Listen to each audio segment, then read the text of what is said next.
নমস্কার বন্ধুরা। তো আজকে একটা রেসিপি নিয়ে চলে এসেছি।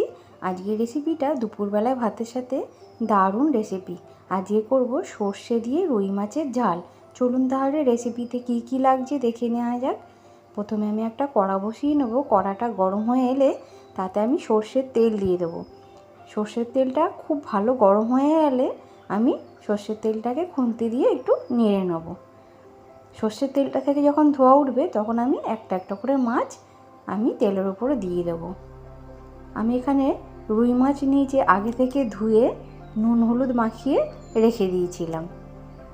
দিয়ে মাছগুলোকে আমি খুব ভালো করে ভেজে নেব। যেহেতু সর্ষে দিয়ে রুই মাছের ঝাল করব, সেক্ষেত্রে মাছগুলোকে আমি একটু কড়া করে ভেজে নেব। তো আমার এই পিঠটা মাছগুলোকে খুব ভালো করে ভাজা হয়ে গেলে আমি ও পিঠটা উল্টে দেবো। আমি ঠিক এইভাবে লাল লাল করে মাছগুলোকে ভেজে নেব।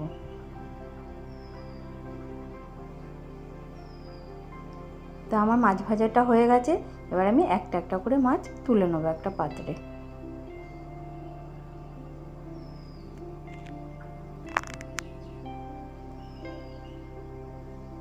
এই রেসিপিটা দুপুরবেলায় ভাতের সাথে দারুণ লাগে, একবার করে দেখবেন।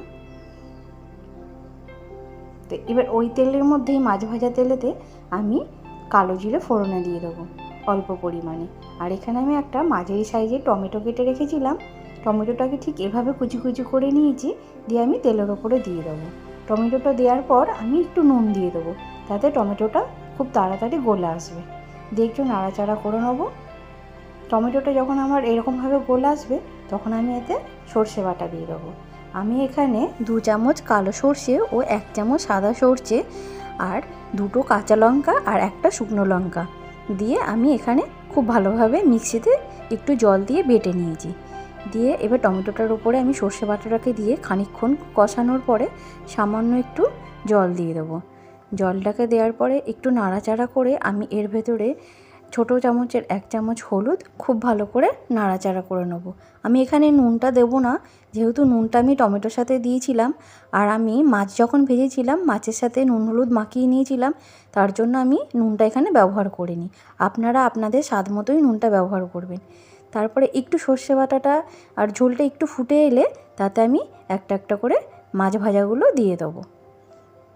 দিয়ে একটু খুন্তি দিয়ে খুব ভালো করে মাছগুলোকে নেড়ে দেবো, যাতে সব মশলার সাথে মাছগুলো খুব ভালো করে মিশে যায়। মাছগুলো ঠিক এরকমভাবে ফুটে এলে আমি মাছগুলোকে একটা একটা করে উল্টে দেবো, যেন ওপিঠটাও খুব ভালোভাবে হয়ে যায়।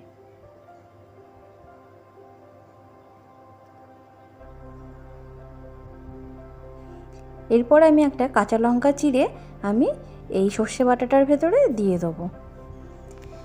মাছটা 5 মিনিট ফুটে যাওয়ার পরে আমি ঠিক যখন নামাবো তার খানিকক্ষণ আগে আমি 1 চামচ সরষের তেল দিয়ে দেবো।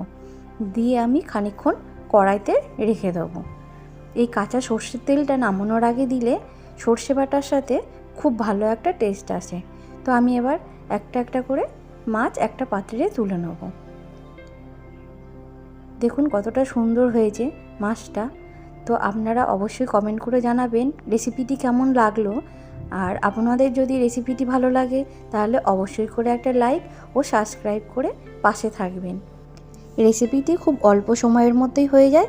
আপনারা করবেন বাড়িতে, দেখবেন সকলেই পছন্দ করবে রান্নাটা।